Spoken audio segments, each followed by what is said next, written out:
Le programme qui suit vous est offert par les amis et les partenaires du ministère d'Andrew Wommack, qui célèbre plus de 50 ans à partager la grâce et l'amour inconditionnel de Dieu. L'une des choses extraordinaires que nous avons étudiées au travers du ministère d'Andrew a été la grâce, la puissance de l'Évangile. C'est vraiment profond.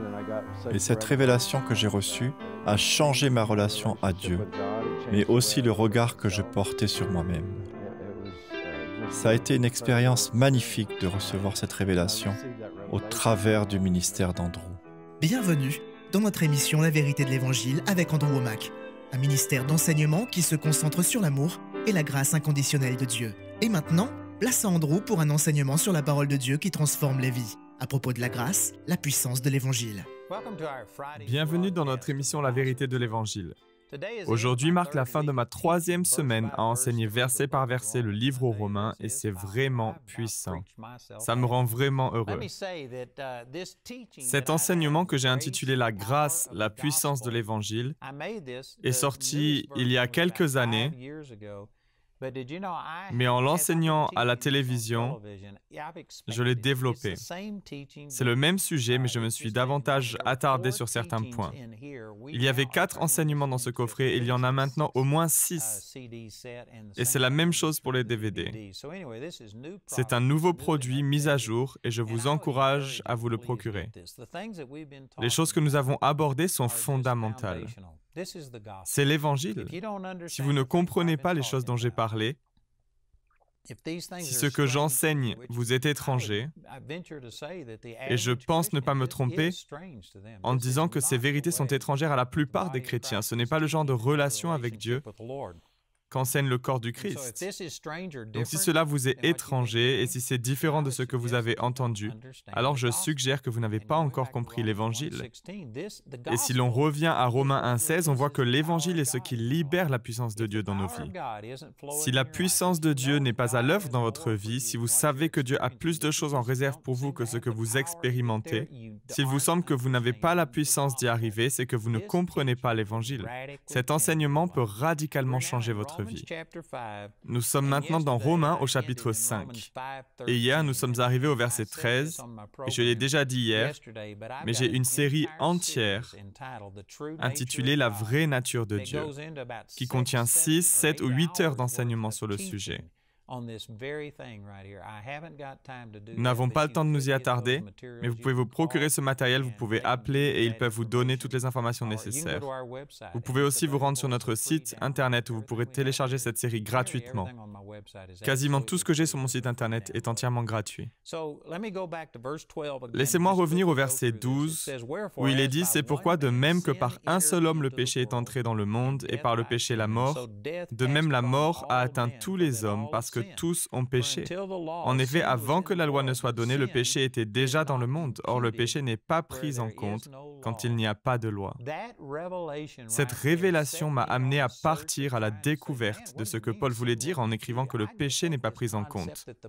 J'avais cette idée qu'au moment où l'homme avait péché, Dieu s'était immédiatement mis à juger le péché.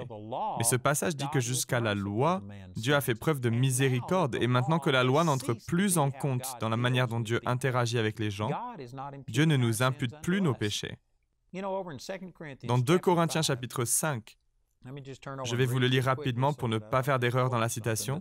2 Corinthiens chapitre 5, au verset 17, « Si quelqu'un est en Christ, il est une nouvelle créature. Les choses anciennes sont passées. Voici, toutes choses sont devenues nouvelles. Et tout cela vient de Dieu, qui nous a réconciliés avec lui par Jésus-Christ et qui nous a donné le ministère de la réconciliation. En effet, Dieu était en Christ. Il réconciliait le monde avec lui-même en ne chargeant pas les hommes de leurs fautes. » Maintenant, remarquez que dans Romains chapitre 5 au verset 13, il est dit « En effet, avant que la loi ne soit donnée, le péché était déjà dans le monde. Or, le péché n'est pas pris en compte quand il n'y a pas de loi. Donc, jusqu'à que la loi ne soit donnée, Dieu ne prenait pas en compte les péchés des hommes. Et maintenant, au travers de Jésus, Dieu ne charge pas les hommes de leurs fautes. » C'est radical. Encore une fois, on m'a enseigné, et je pense qu'on enseigne à la plupart des chrétiens, qu'au moment où Adam et Ève ont péché, à partir de ce moment, Dieu nous a imputé notre notre péché, il nous jugeait durement, mais les Écritures révèlent que jusqu'à la loi, presque 2000 ans après, Dieu n'a pas pris en compte les péchés des gens. Et depuis que Jésus est venu, Jésus ne charge pas les hommes de leurs fautes. Donc il s'est écoulé approximativement 6000 ans depuis la chute d'Adam et Ève, et la loi a chargé les hommes de leurs péchés pendant seulement 2000 ans. Et pourtant, la personne moyenne a une image de Dieu qui vient de la loi et pense que Dieu est dur, restrictif, punitif, qu'il est rempli de jugement à cause de la loi, alors qu'elle n'a été en vigueur qu'un tiers du temps. Les 2 autres tiers, Dieu a fait preuve de miséricorde. Et vous pouvez le voir dans le ministère de Jésus où il a été mis face à face avec une femme prise en flagrant délit d'adultère qui aurait dû être lapidée selon la loi. Vous pouvez le lire dans Jean chapitre 8 et il a fait preuve de miséricorde. Il a dit « Je ne te condamne pas ». Et il l'a laissé partir. Il n'a pas nié que c'était un péché. Voyez-vous, il y a des gens qui mécomprennent cela et qui pensent que Dieu est maintenant plus indulgent avec le péché. Non, Dieu déteste le péché, mais il a placé le jugement pour nos fautes sur Jésus, qui a payé pour notre péché. Dieu n'a pas changé d'avis sur le péché, mais il a placé le châtiment qui nous revenait sur Jésus. Et aujourd'hui, il ne nous donne pas ce que l'on mérite. Les gens mécomprennent ces vérités. Au verset 14, il est dit « Pourtant, la mort a régné depuis Adam jusqu'à Moïse, même sur ceux qui n'avaient pas péché par une transgression semblable à celle d'Adam, qui est l'image de celui qui devait venir. » Savez-vous ce dont il est question? Le 13e verset stipule que jusqu'à la loi, le péché n'était pas imputé. Il n'était pas pris en compte et retenu contre nous. Et nous savons que le salaire du péché, c'est la mort, Romains 6, 23. Alors cela signifie-t-il que les gens vivaient dans le péché et qu'il n'y avait pas de mort? Non. Et voilà la manière dont je l'explique. Le péché n'a pas que des conséquences verticales. Oui, c'est une transgression entre nous et Dieu, mais le péché a aussi des conséquences horizontales. Le péché offense, le péché fait que les gens vous font du mal, et principalement il donne un accès à Satan dans votre vie. Romains 6, 16 dit « Ne savez-vous pas que si vous vous livrez à quelqu'un comme esclave pour lui obéir, vous êtes les esclaves du maître à qui vous obéissez, soit du péché qui conduit à la mort, soit de l'obéissance qui conduit à la justice. » Lorsque vous cédez au péché, ce n'est pas seulement une transgression contre Dieu, mais vous donnez aussi un accès à Satan dans votre vie. Et donc, même si Dieu n'imputait pas leurs péchés aux hommes, même si Dieu ne jugeait pas leurs péchés, Satan recevait un accès dans la vie des gens au travers du péché. Et le péché détruisait la race humaine. Mathusalem a vécu jusqu'à 969 ans, mais 1656 ans après la chute d'Adam, le déluge est arrivé, et c'est juste après le déluge que la longueur de la vie des hommes a commencé à diminuer à 400 ans, puis 300 ans.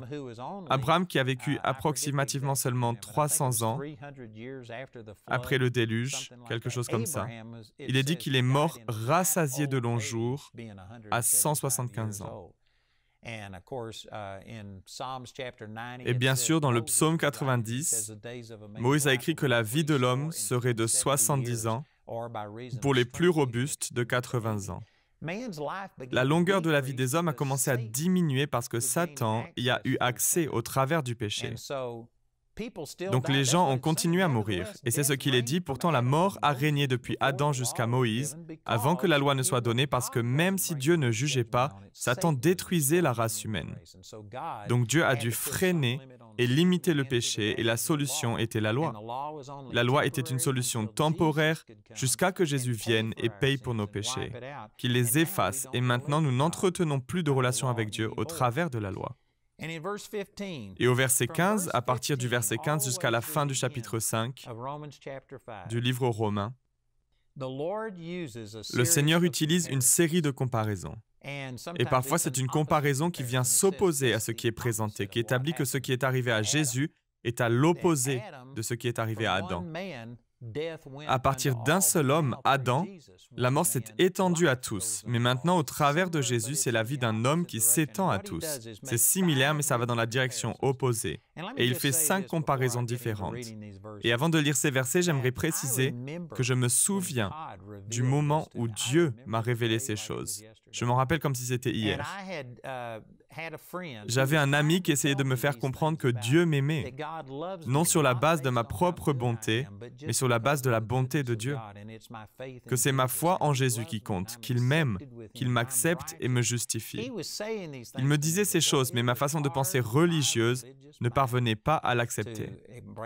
Et il m'a invité à un groupe d'études bibliques. C'est à l'époque où je faisais toujours partie d'une église baptiste. Et cette étude biblique était dirigée par une femme.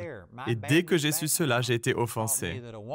Mon église baptiste enseignait qu'une femme pouvait enseigner de jeunes enfants, mais elle ne pouvait en aucun cas enseigner un homme. Aujourd'hui, je ne crois pas que ce soit correct, mais c'est ce qu'on m'avait enseigné. Donc quand je me suis joint à ce groupe, j'ai été offensé dès la première minute de voir qu'une femme enseignait lors d'une étude biblique. Mais je suis resté calme et je n'ai rien dit. Puis la salle était remplie d'hippies. Il faut savoir que l'église baptiste dont je faisais partie pensait que si vos cheveux touchaient votre col, vous alliez directement en enfer. Il n'y avait pas d'échappatoire, vous ne collectiez pas 200 €, c'était le péché impardonnable. Et vous ne pouviez absolument pas être un hippie et mener ce genre de vie.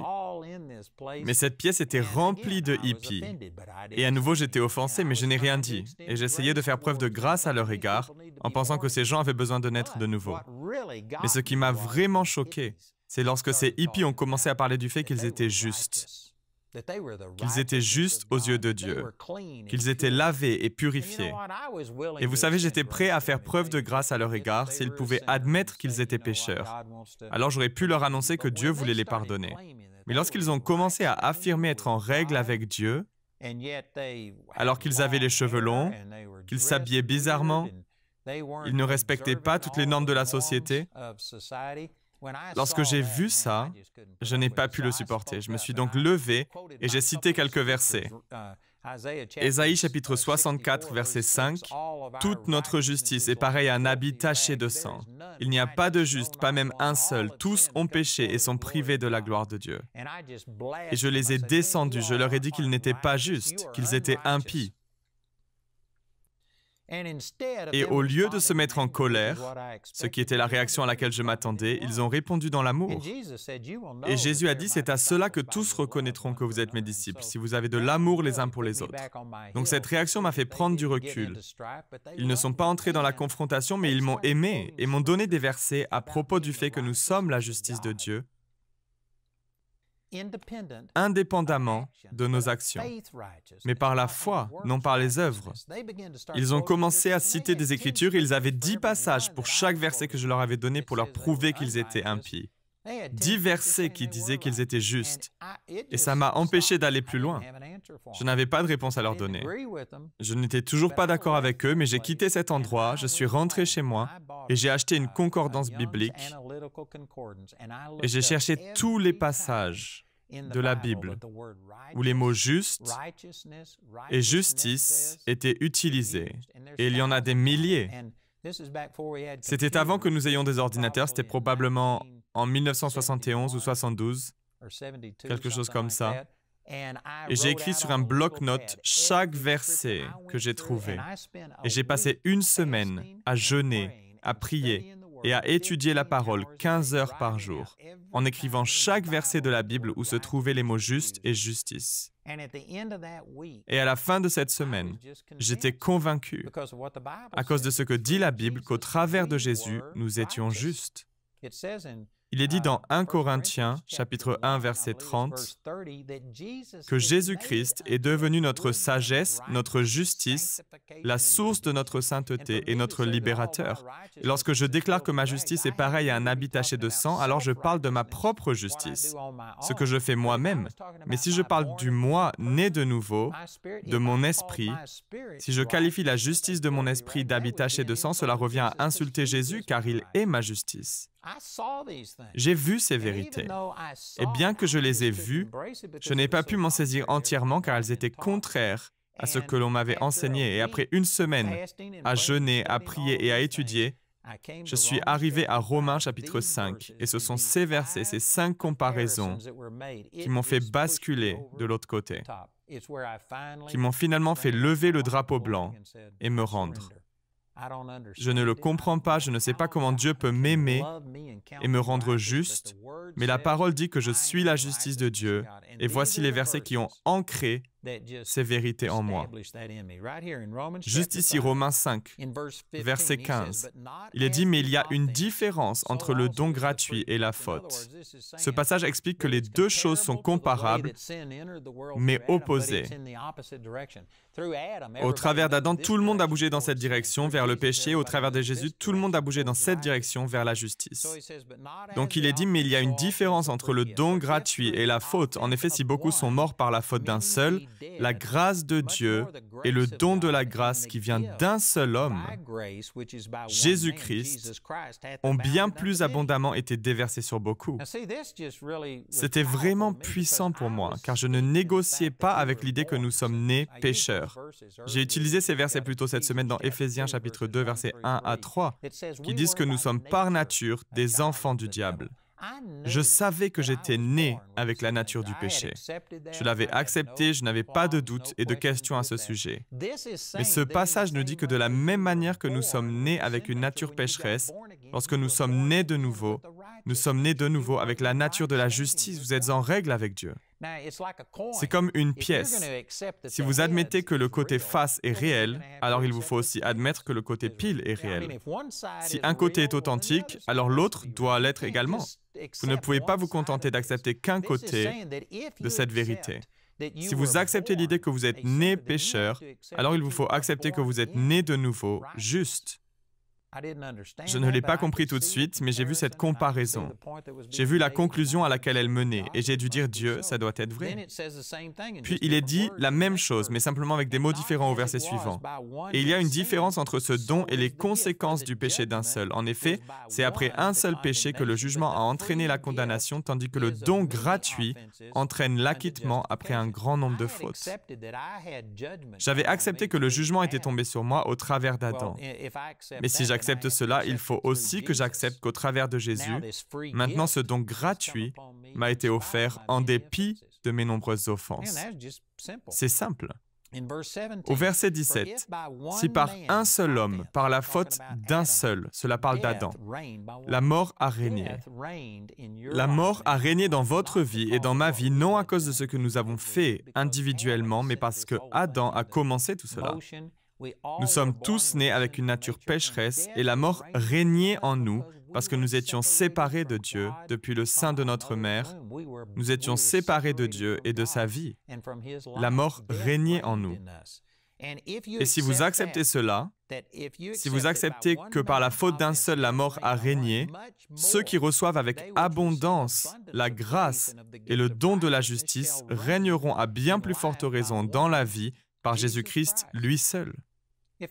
Si j'accepte que je suis né pécheur, je dois également accepter qu'au travers de Jésus, je suis né dans la justice et que Dieu règne en moi, non grâce à ma bonté, mais simplement grâce à ce que Jésus a fait. Savez-vous que j'ai souffert? Vous et moi avons souffert à cause de ce qu'Adam a fait. Maintenant, au travers de Jésus, nous sommes bénis grâce à ce que Jésus a fait et non grâce à ce que nous faisons. Il est dit au verset 18, « Ainsi donc, de même que par une seule faute, la condamnation a atteint tous les hommes, de même par un seul acte d'acquittement, la justification qui donne la vie s'étend à tous les hommes. » C'est vraiment une nouvelle presque trop bonne pour être vraie. J'ai accepté le fait qu'au travers d'Adam, l'intégralité de la race humaine a été contaminée par le péché et séparée de Dieu. Eh bien, si j'accepte cela, j'accepte aussi qu'au travers de Jésus, je suis accepté, rendu juste, mis en règle avec Dieu, non parce que je le mérite, je n'ai pas mérité la nature du péché, je suis né avec, et de la même manière, je suis né de nouveau avec une nature juste. Et ce n'est pas que je l'ai mérité, ce n'est pas ce que je mérite qui compte. Au verset 19, il est dit en effet, tout comme par la désobéissance d'un seul homme, beaucoup ont été rendus pécheurs, beaucoup seront rendus justes par l'obéissance d'un seul. Ici, la même chose est répétée 5 fois sous forme de comparaison. Si vous acceptez le fait que vous avez été rendus pécheurs au travers d'Adam, que la mort et les problèmes sont venus sur vous, non à cause de ce que vous avez fait, car c'est ce que vous étiez qui a fait que vous avez commis ces péchés. Si vous acceptez cela, alors il vous faut aussi accepter qu'au travers de Jésus, vous avez été rendu juste. Et ce n'est pas basé sur votre propre bonté, vous n'avez rien fait pour mériter la nature du péché et vous n'avez rien à faire pour mériter la nature de la justice. C'est un cadeau et lorsque vous naissez de nouveau, vous en héritez comme vous avez hérité de la nature du péché. Je me souviens du jour où j'ai finalement réalisé ces choses. J'étais submergé. Je suis allé dans notre petite cour et je me suis assis sur notre terrasse en béton. Et j'ai dit, « Père, je ne comprends pas complètement, mais c'est ce que ta parole enseigne, alors je l'accepte. Je suis juste aux yeux de Dieu. » Et lorsque j'ai dit cela, j'avais presque peur que Dieu me fasse tomber raide mort, mais je savais que c'était ce que les Écritures disaient et je me suis mis à répéter que j'étais la justice de Dieu. Et lorsque je me suis assis sur cette dalle en béton, il y a cette chienne que j'avais achetée à ma mère avant de partir au Vietnam, comme chienne de protection. Elle était 3/4 berger allemand et 1/4 chocho. Elle était énorme et avait vraiment l'air méchant. Mais quelqu'un l'avait battue avec une chaîne. Alors cette chienne était en fait très peureuse. Elle avait l'air méchant, elle pouvait aboyer, faire peur aux gens, mais à chaque fois qu'elle s'approchait de nous, comme quand j'étais assis sur mon porche, elle venait en courant jusqu'à 1,50 m, 2 m et elle se couchait sur le côté, commençait à gémir et à pleurer. Elle s'approchait tout doucement et il fallait la caresser et faire en sorte qu'elle se calme. Elle avait peur même des années après que quelqu'un la frappe. Donc j'étais là assis sur mon porche, en train de dire « Je ne le comprends pas ». Mais je suis la justice de Dieu. Et ma chienne se met à courir vers moi et s'arrête à 1,50 m ou 2 m de moi. Elle se couche sur le côté, commence à gémir et s'approche en rampant de moi. Et je l'avais nommée Miel parce qu'elle avait la couleur du miel. C'était une femelle et elle s'appelait Miel ou Honey en anglais. Donc je me suis mis en colère contre ma chienne. Et c'est difficile de se mettre en colère contre une chienne qui s'appelle Miel. Mais je lui ai dit « Miel, au nom de Jésus, une fois seulement j'aimerais que tu cours vers moi et que tu me sautes dessus comme un chien normal. » Je lui ai dit, les gens pensent que je te bats, ils pensent que c'est moi qui t'ai rendu comme ça, parce que tu as toujours peur. Au moins une fois, comporte-toi comme un chien normal. Et alors que j'essayais de raisonner ce chien, le Seigneur m'a parlé et m'a dit, Andrew, c'est exactement ce que je ressens quand tu t'approches de moi. À chaque fois, tu pleurniches, tu geins en disant, oh Dieu, je suis tellement indigne, je ne mérite rien, et Dieu, je sais que... Et à chaque fois, tu ne parles que de tes conditions mauvaises. Il m'a dit, au moins une fois, j'aimerais que tu m'approches, comme si j'étais ton Père céleste qui t'aime, comme si je t'avais pardonné. Et au moins une fois, j'aimerais que tu viennes vers moi, que tu grimpes sur mes genoux et que tu prennes avantage de tout ce que je t'ai donné. Voyez-vous, cela correspond exactement à ce que Dieu m'a enseigné au travers de ces versets. J'étais tellement conscient de ma nature du péché que j'avais cette condamnation, ce sentiment d'indignité qui m'empêchait de m'approcher avec assurance du trône de la grâce. Et alors que j'ai commencé à comprendre que j'étais une nouvelle personne dans l'esprit, que j'avais été transformé et que dorénavant j'étais la justice de Dieu, le Seigneur me disait que je pouvais l'approcher avec assurance, sans craindre d'être jugé, et que je pouvais m'approcher de Dieu comme son enfant. Vous savez, si j'étais chez vous et que votre enfant venait vous voir, en disant « Maman, je sais que je n'ai pas fait mon lit ce matin. Je sais que je n'ai pas été l'enfant que je suis censé être. Je sais que je n'ai pas tout bien fait, mais j'ai faim. Pourrais-tu, s'il te plaît, me donner quelque chose? Je te promets que si tu me donnes quelque chose, si tu me nourris maintenant, je te promets que je ferai mon lit demain. » Si vos enfants s'adressaient à vous de cette manière, cela en dirait beaucoup sur vous et sur votre relation avec eux.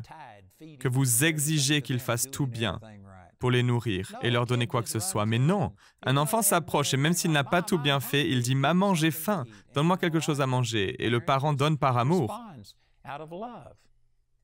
Pourtant, lorsque nous nous approchons de notre Père céleste, nous mettons en avant notre indignité. Mais il nous faut tourner la pièce et regarder à l'autre face que de la même manière que nous sommes nés indignes et pécheurs, nous sommes nés de nouveau dans la justice et Dieu vous aime et vous pouvez vous approcher avec assurance du trône de la grâce. Hébreux chapitre 4, verset 16, afin d'obtenir compassion et de trouver grâce pour être secouru au moment opportun. Le programme d'aujourd'hui fait partie de la série La grâce, la puissance de l'Évangile. Nous espérons que ce message vous a béni.